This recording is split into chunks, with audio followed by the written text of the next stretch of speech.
Bonjour à tous et bienvenue à un nouvel épisode de S'entreprendre, le balado où en 100 minutes, je rencontre 10 entrepreneurs qui me partagent 10 conseils clés en démarrage d'entreprise. Je m'appelle Timothée Langlois du Carrefour Jeunesse de Shawinigan, en compagnie de Mathieu Gélina Richard du Trou du Diable et également Mathieu Gélina Richard Maçonnerie.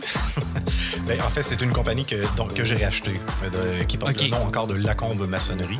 Et écoute, on peut la rebaptiser en mon nom pour aujourd'hui. J'en apprends déjà sur toi. J'étais convaincu que c'était à ton nom personnel que tu avais ton entreprise. Donc, Mathieu, avant qu'on embarque dans le sujet de ton entreprise et également de ton boss au Trou du Diable, oui.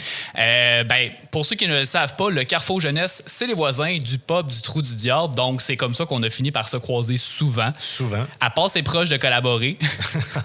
Mais oui, mais le temps nous est précieux quand on a beaucoup de projets comme ça. Fait qu'on s'est souvent croisés en disant « Oui, bientôt. Faut qu'on se rencontre, faut qu'on se parle de tel projet. OK, mais peut-être le prochain aussi. » Mais vous êtes d'excellents voisins. Je me répète quand je le dis. À chaque fois, je pense que je suis en présence d'un micro et de toi. Je vous dis que vous êtes de bons voisins. Puis également, la fois où je me suis dit je dois inviter ce gars-là au balados, je fais un petit retour sur un autre épisode, Mélodie de l'Auberge Mandela avec les Mardis de Taco qui réunit tout plein de gens fort intéressants de la Mauricie. C'est là qu'on a eu la chance de plus se jaser. Et là, je me suis dit, je dois inviter cet homme. Mais avant qu'on parle de tout ça, dis-moi, qui es-tu? C'est quoi ton parcours? Qu'est-ce qui fait qu'aujourd'hui, tu es un flexpreneur, étant donné que tu as à la fois une entreprise et que tu travailles pour une entreprise? Et sapristi, je dirais le cliché du parcours qui est plus sinueux qu'en ligne droite. C'est beaucoup d'imprévus et classique en entrepreneuriat. Ben, c'est ça, c'est de l'adaptation aux opportunités qui se présentent. Et puis...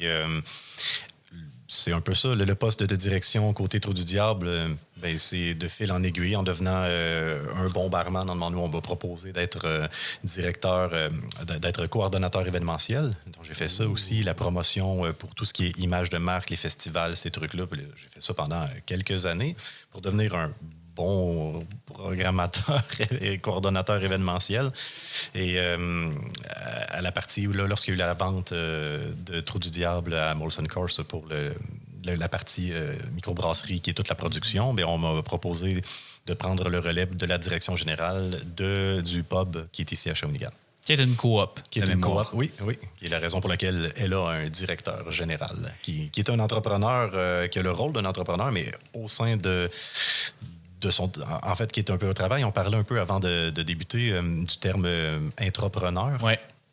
C'est pas mal... je trouve que ça décrit bien le rôle de directeur général. Faire tout ce qu'un entrepreneur fait, mais au sein d'une structure, donc sans la partie risque au final. La partie risque est juste séparée à tous, mais oui, on a quand même la partie... le stress qui est avec ça, qui accompagne ça, est réel quand même. On est responsable de toute notre équipe de production, de notre équipe de service. Donc, puis c'est aussi des gens qu'on a eus en tant qu'amis, en tant que collègues. Ouais. Donc, de passer de ce statut de collègue à maintenant, je dois vous orienter un peu avec confiance, mais en n'ayant pas trop peur de déléguer. Mais avant, on était Tu vois, il y a un défi aussi à l'intérieur de ça, mais je crois qu'on le relève bien, puis pas seulement moi à l'intérieur du Trou du Diable et de la formule coopérative, mais là, je vois tous les gens, là, les chefs de département qu'on a présentement, on est tous la deuxième génération de personnes qui s'occupent du Trou du Diable.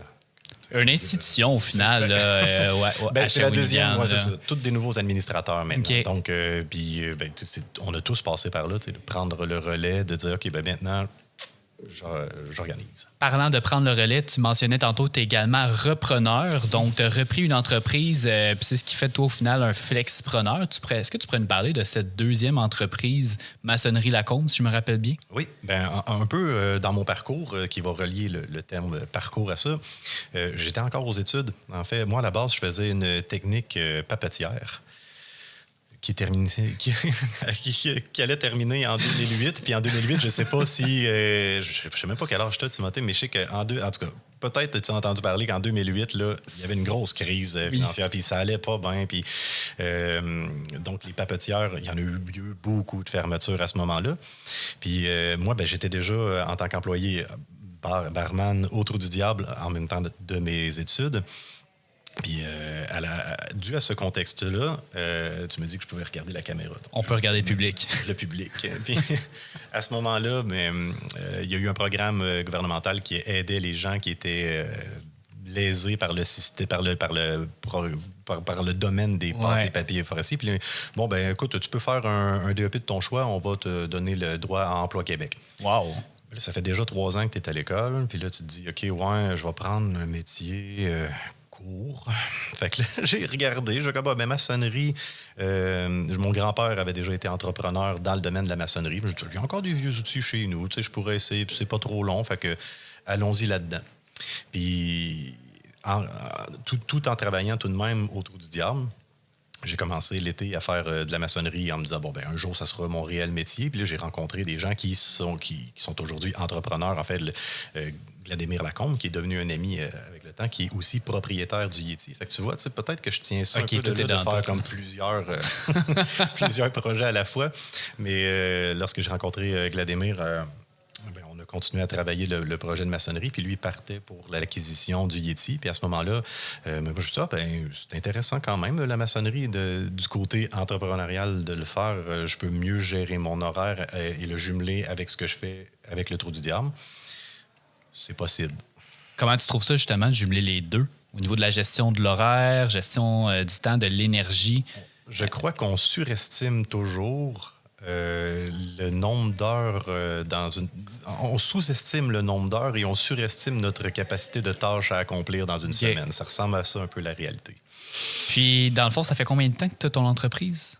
C'est la 4e année que j'ai l'entreprise et la direction générale, ça ressemble aussi à ça. Là, on entame notre 5e année, là, oui.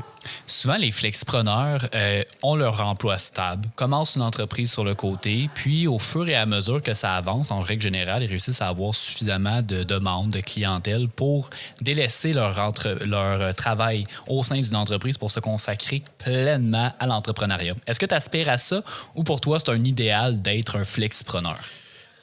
Je comprends pourquoi tu dis qu'on pourrait y aspirer, mais oui, moi, je trouve que ça me convient bien. J'ai besoin de voir, de parler dans tout, donc ça comble plusieurs des aspects de mes besoins de personnalité, que de la fois avoir la microbrasserie, qui est un domaine beaucoup plus social où on rencontre gros, et la construction qui là est comme, je mets mon chapeau, puis on va travailler. Donc, je travaille mon manuel et je trouve que c'est un idéal pour moi, du moins.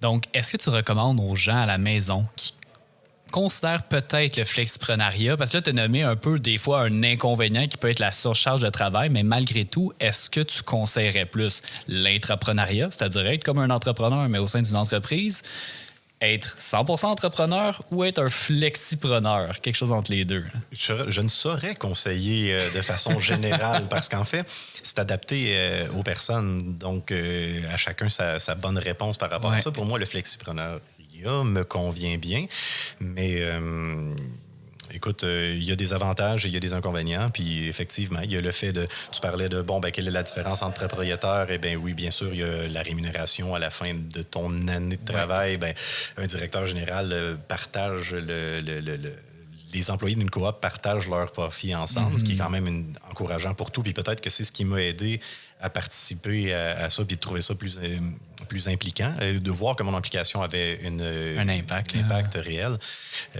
Mais il y a aussi le côté que lorsque tu es entrepreneur que toi et que la compagnie t'appartient, bien, la fin de l'année dépend, oui, pour le bien et pour le négatif. Donc, il y a ce côté-là à considérer aussi. Mais je dirais que dans l'ensemble, les trois, si on sent qu'on a cette envie-là, que les projets peuvent être quelque chose qui nous mène à aller de l'avant, peu importe le chemin qu'on prend pour aller tâter notre capacité à être entrepreneur, sont tous bons. C'est permis, c'est pas grave. On dirait que je dis comme que des clichés, mais c'est pas grave de faire des erreurs. C'est pas grave de se dire, regarde, finalement, je pensais travailler plus en construction, mais là, j'aime plus. Puis ces temps-ci, il y a des années où, disons, il y a 2 ans, pendant COVID, j'étais vraiment content qu'il y ait une coopérative. Puis on va faire tout le projet à l'intérieur, remplacer des trucs. Puis d'autres années, comme cette année, je suis plus construction, mais le bar roule tout seul, puis ça va bien. Fait que... Ah, mais ça a l'air vraiment inspirant. Écoute, on a déjà fait notre 10 minutes. On a même dépassé le 10 minutes. Okay. Mais c'est pas grave, c'est super intéressant. Si on veut suivre les activités de ton entreprise et du Trou du Diable, c'est quoi la meilleure façon de le faire? Les réseaux sociaux, c'est une bonne façon de suivre encore. Du Facebook, Instagram. Facebook, là, je sais plus. Là, chez Facebook, pour moi, ça fonctionne, mais pour les gens de ton âge, est-ce que c'est plus Instagram maintenant ou TikTok, ouais, c'est ça. Mais on a ouvert un TikTok là, qui a été il est assez balbutiement pour le Trou du Diable, donc la coopérative, là, puis on s'essaie. Excellent. Ben, merci beaucoup, Mathieu, d'avoir accepté mon invitation. Merci à vous à la maison d'avoir été des nôtres pour l'épisode de Mi-entrepreneur, mi-travailleur, le flexiprenariat. On se revoit bientôt pour un excellent épisode de S'entreprendre. Je vous souhaite à tous une merveilleuse journée.